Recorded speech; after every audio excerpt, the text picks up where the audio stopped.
Hey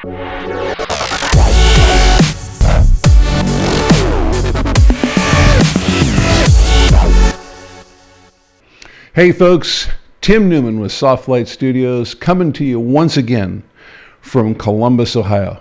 You know, it was a gorgeous weekend here in Ohio, and I managed to get the doggies out for multiple long-distance walks. And my disposition is pretty sunny, just like the weather was here today. Looking through last year's videos, I discovered that the video that was probably the most popular was the video that I did on color settings in Photoshop Part 1. Now at the time, I fully intended to put out parts 2 through 4, but I just hadn't gotten around to it until now. Tonight is the night that I sit down and work my way through color settings in Photoshop Part 2.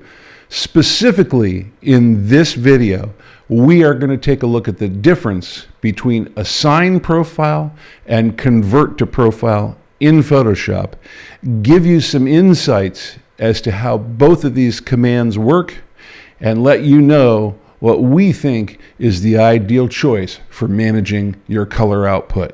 Let's take a look.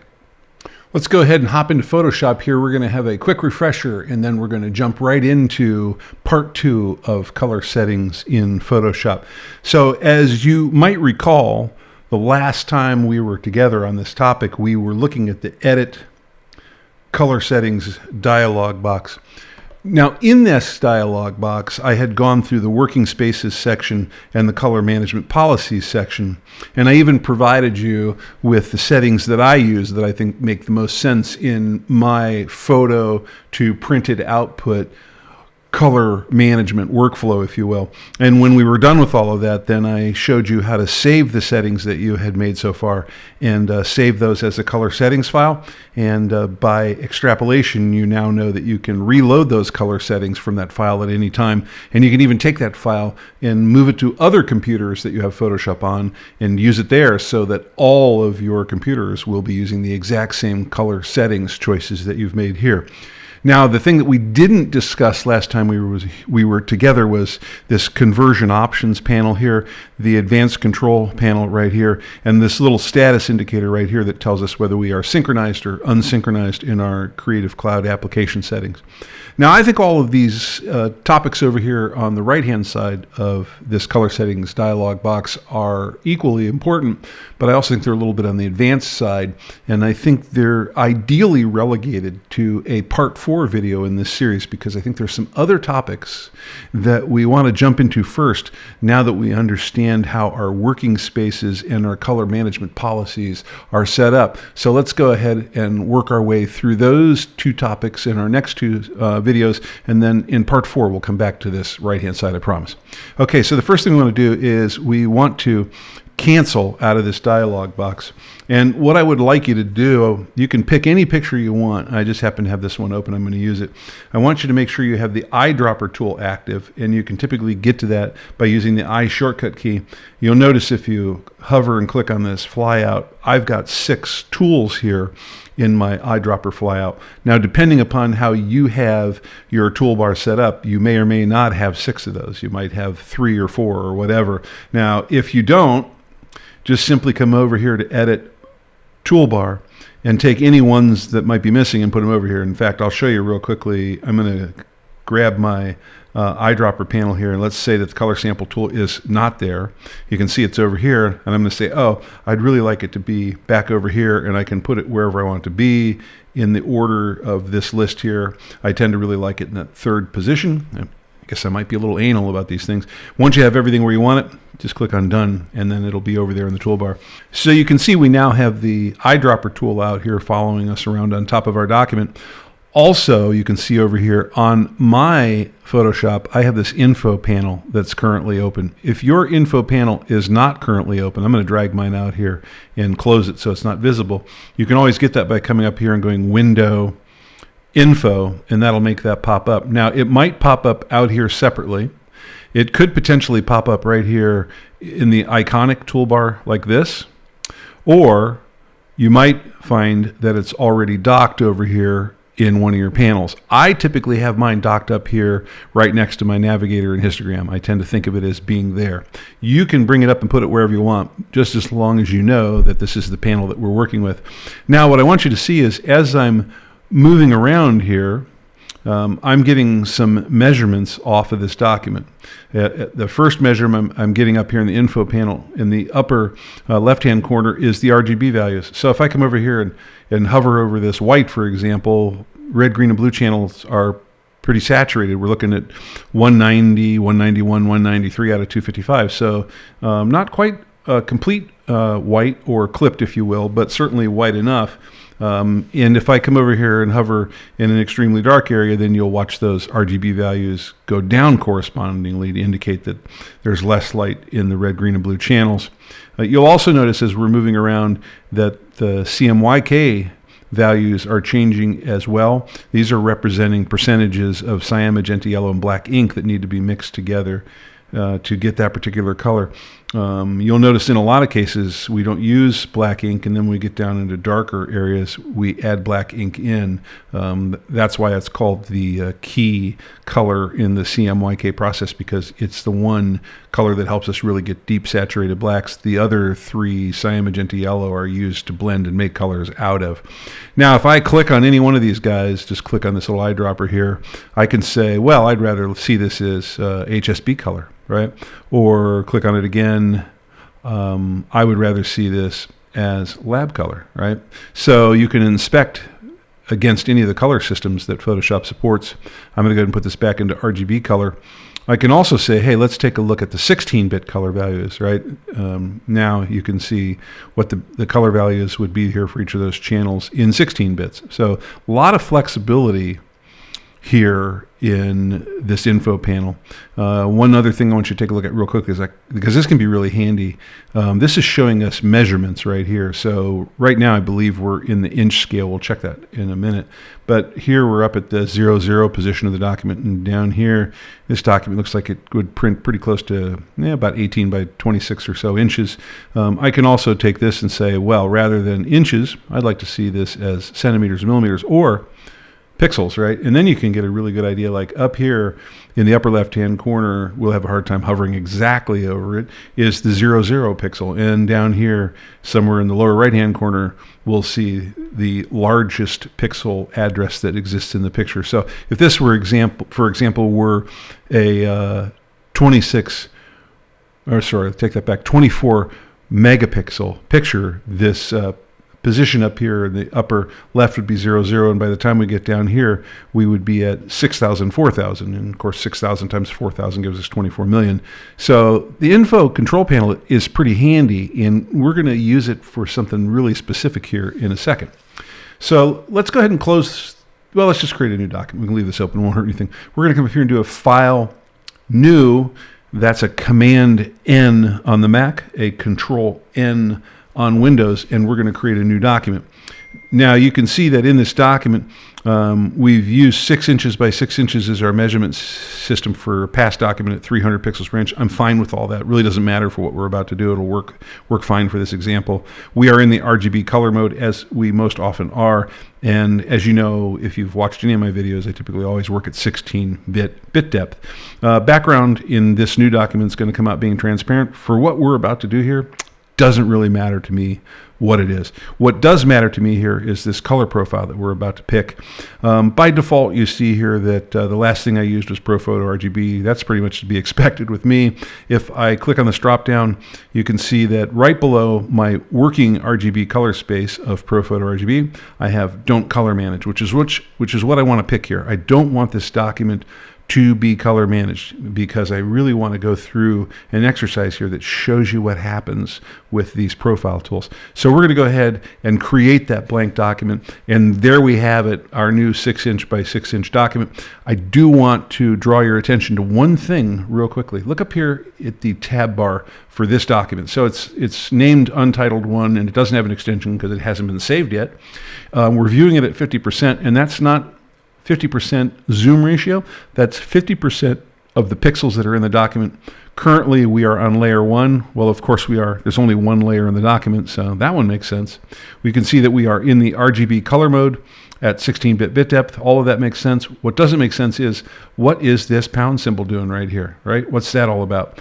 Inside the parenthesis right here, the little pound symbol that we see. That is Photoshop's way of telling us that this document is not color managed. So anytime you see a tab up here that has a pound symbol inside the closing parenthesis, you know that Photoshop is telling you, hey, this document is not color managed.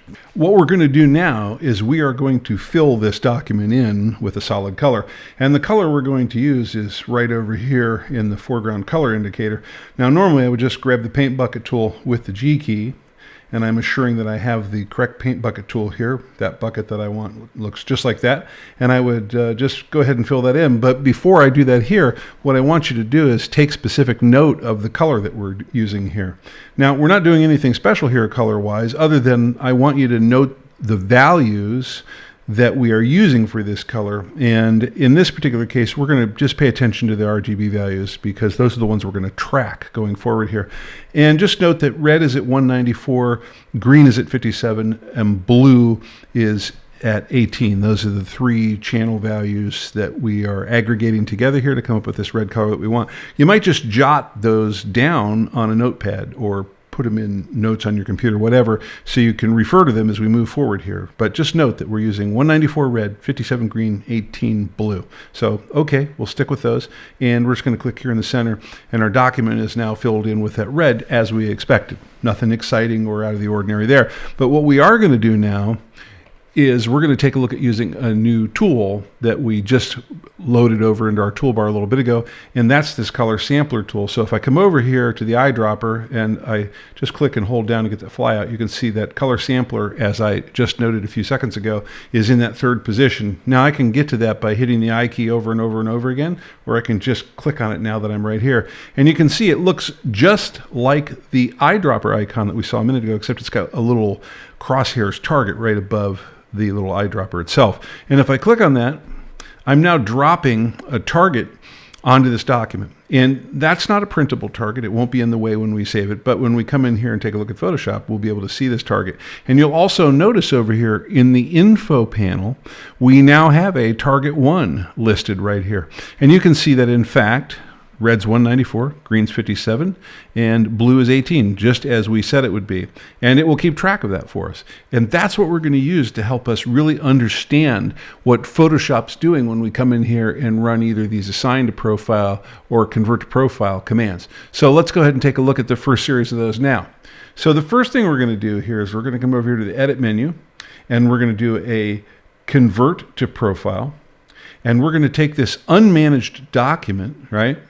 And we are going to convert it to ProPhoto RGB. Now you'll notice that our little pound symbol went away. We are now a managed document from Photoshop's perspective. And you'll also notice that our red, green, and blue values did not change. They are still set at 197, 57, 18. So no problem there. Let's go ahead and run it through the next conversion. So we're going to come up here again and do an image convert to profile. And this time we're going to downsample one step. We're going to go down to this Adobe Rgb 1998 as our new color. And we're going to convert that. And now you're going to notice that the values for red changed, as did green and blue. Now it's 235.00. So now we're really at a much purer red color. But visually, it doesn't look any difference. In fact, if we just step backwards in our convert to profile step, right, we just work our way through here, we're not really noticing any difference in colors there at all. Let's go ahead and run this one more time. So we're going to do image, convert to profile again, and now we're going to go all the way down to Srgb as our color space, and we're going to click on that.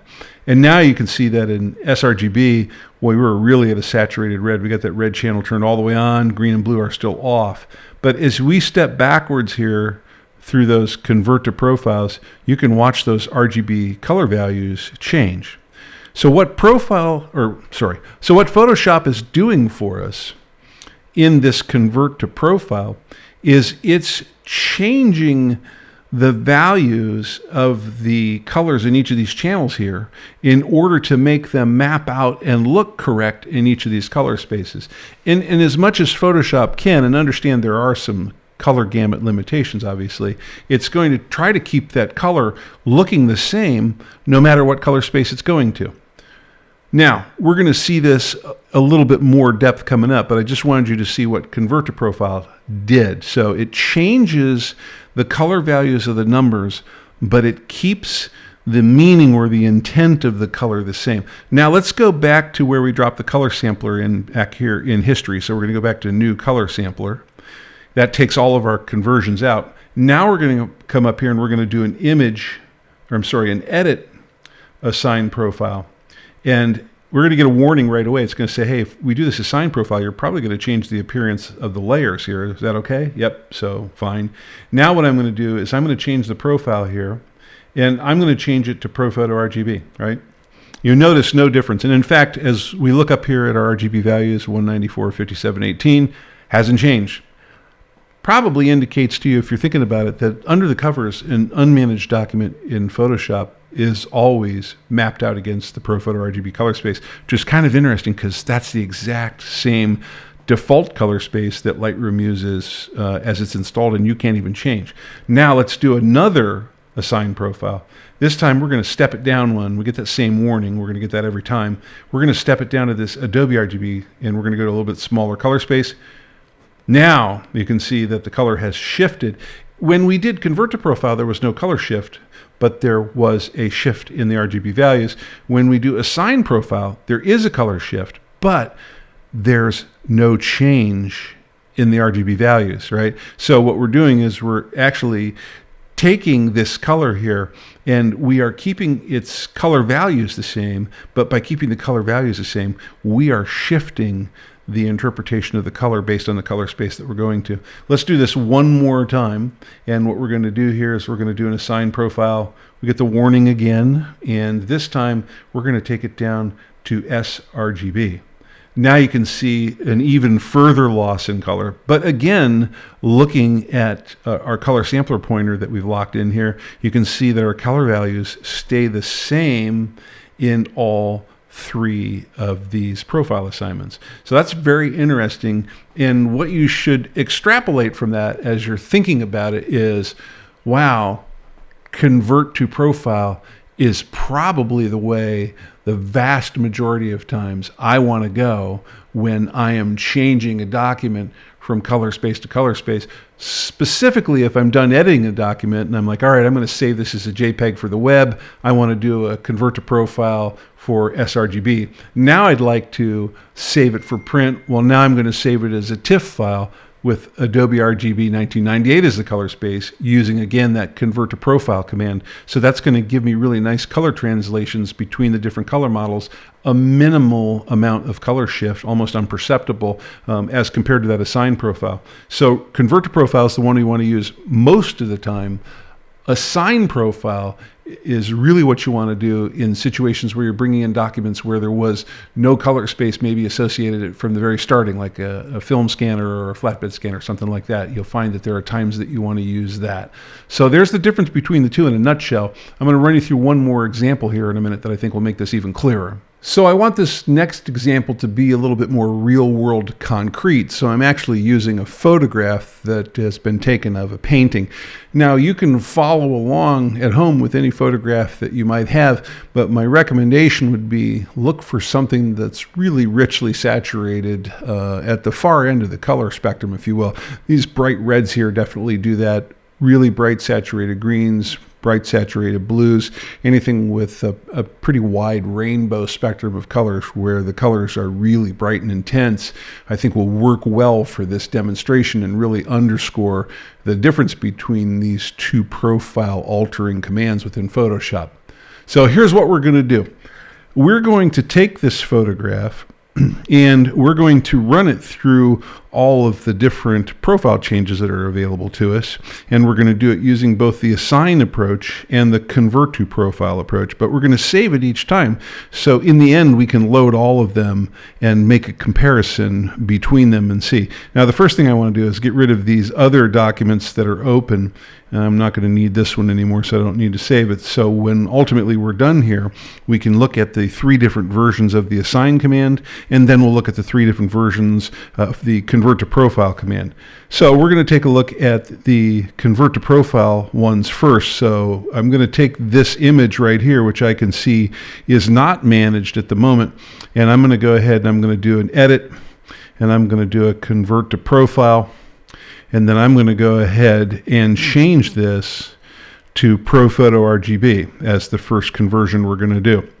And then what I'm going to do is I'm going to do a file save here. So I'm going to do a save as, because I don't want to overwrite my original, save it on the computer. I'm going to put it in my local directory. And I'm okay with the same name, except I'm going to say this one has been converted. And I'm going to say that it's ProPhoto RGB. So when we're all done, we'll be able to see these and see the changes that's happened here. So I went ahead and saved that. Now I'm going to go ahead and run conversion again. And this time we're going to convert it to Adobe RGB 1998. We'll go ahead and convert that. And then we're going to do a file save as here again to my local computer. If I open up my directory listing here, there's the one I just saved. I'm going to click on it to load up that same name, except I'm going to change this to Adobe RGB 1998, and we'll go ahead and save that. So now we have our Adobe version.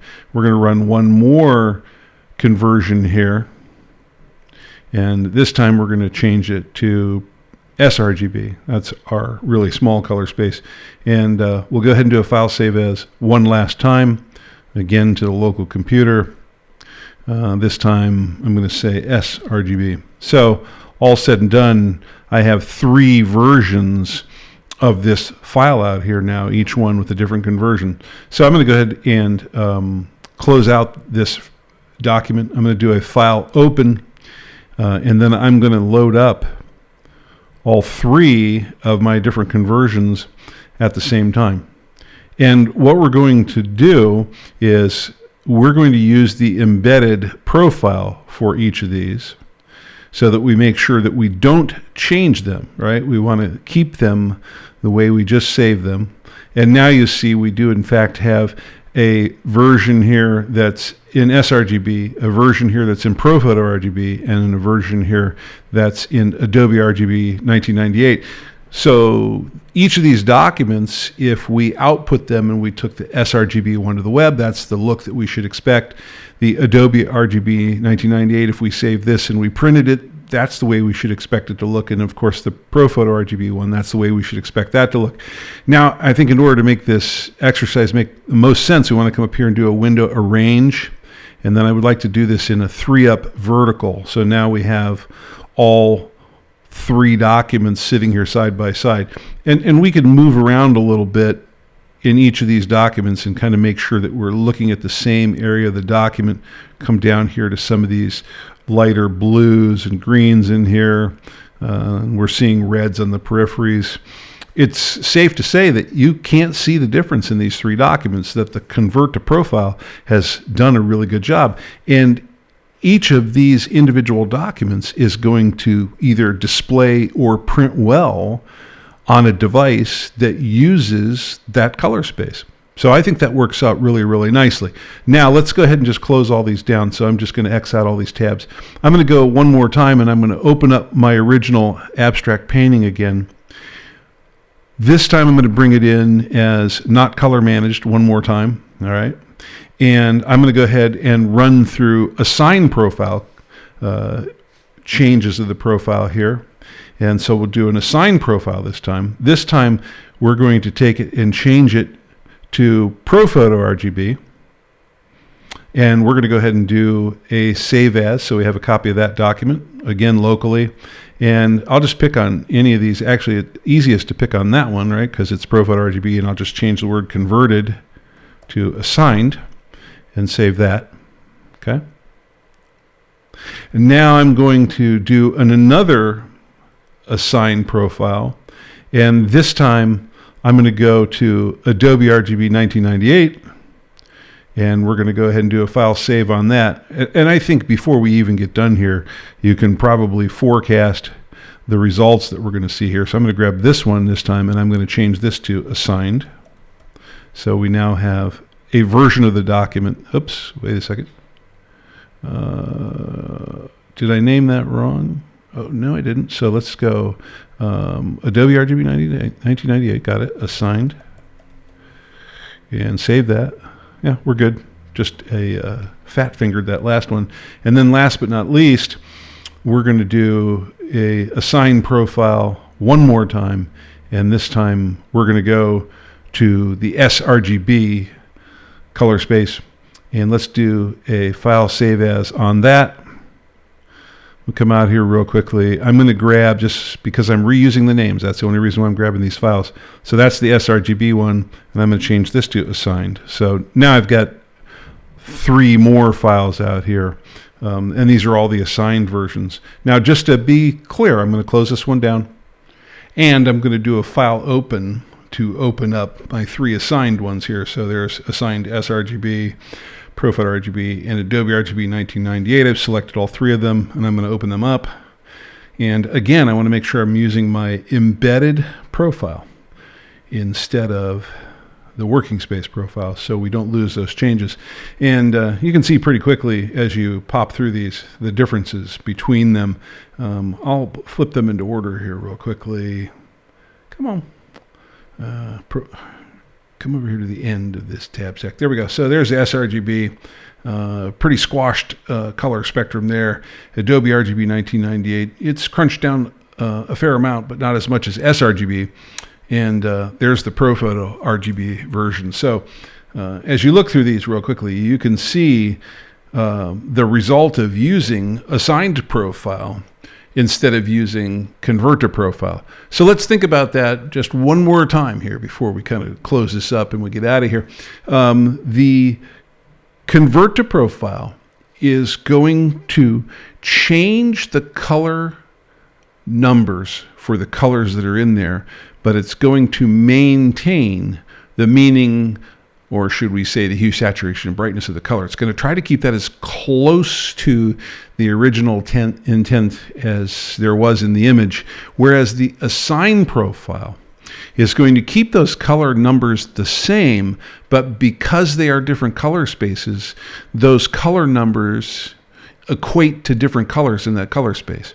So you can see the difference between the two, and I think real quickly as you're looking at this, it doesn't take you long to look at this and say, okay, convert to profile is definitely what I want to do when I'm taking a document and I'm going to take it and move it from one color space to another for output purposes. Assign to profile is something that I can do when I'm bringing something in off of an unknown color spaced device, such as a scanner, a film scanner, etc., those kinds of things that don't have color profiles associated with them, and that may give you a different result. The question is that result going to be what you want? Okay, so there's the difference between the two in a pretty clear-cut thing. I do want to show you one more thing here real quick. Now let's take this one here we've assigned this to the Srgb color space, and let's now come in here and do an assign profile and take this and convert it to ProPhoto RGB. You notice how all of our colors are back? The last thing that this should leave you thinking is, wait a minute, just because I change color space in a document doesn't mean I lose all those colors. This profile or color space that I'm assigning here is just an interpreter that's laid on top of the contents of that file. So while there's all these debates out here raging over which color space should we use, do we lose colors, do we gain colors, they're a little bit of a moot point because I can always go in either direction without fear of losing those colors that are underneath in the file. And this was all done with JPEG files. Imagine TIFFs and RAWs had that latitude and even more. So that's something to keep in mind. A lot of this hubbub about color space and picking which one you're going to use and which one you're going to work in is a little bit of a moot point, because it's really easy to step backwards from some of these choices and go other directions. All right, there you have it. Color settings in Photoshop Part 2.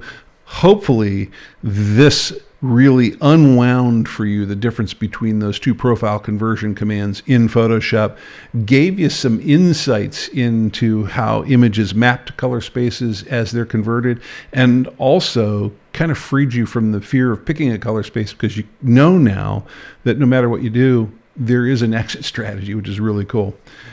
Hopefully this was good information for you. I really enjoyed putting this together. I think these examples make a kind of nebulous concept really clear and concrete, and I hope that works for you.